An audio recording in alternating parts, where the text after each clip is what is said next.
కృష్ణ శతకంలోని 67వ పద్యం.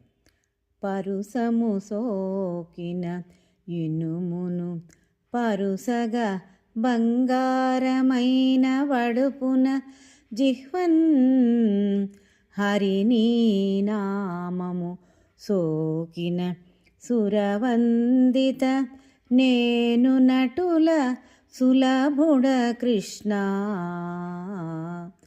పరుసము సోకిన ఇనుమును పరుసగా బంగారమైన వడుపున జిహ్వన్ హరినీ నామము సోకిన సురవందిత నేను నటుల సులభుడ కృష్ణ. కృష్ణ, పరుసవేది సోకినటువంటి ఇనుము బంగారమగునట్లుగా నా జిహ్వతో నీ నామమును ఉచ్చరించిననే నేను సన్మార్గుడనవ్యదును.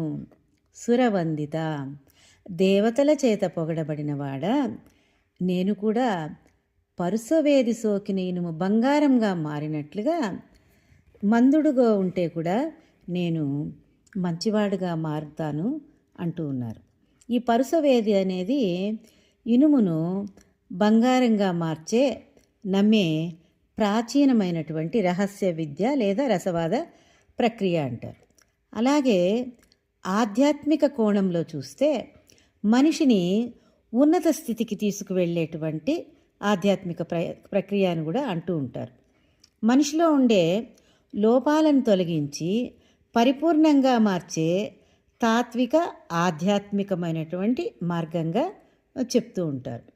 ఈ పరుసవేది గురించి వేమన పద్యాల్లో కూడా ఉన్నది అని కొంతమంది అభిప్రాయం. ఏ విధంగా లోహం, ఇనుము, దాన్ని లోహరాజము అని కూడా ఉంటారు.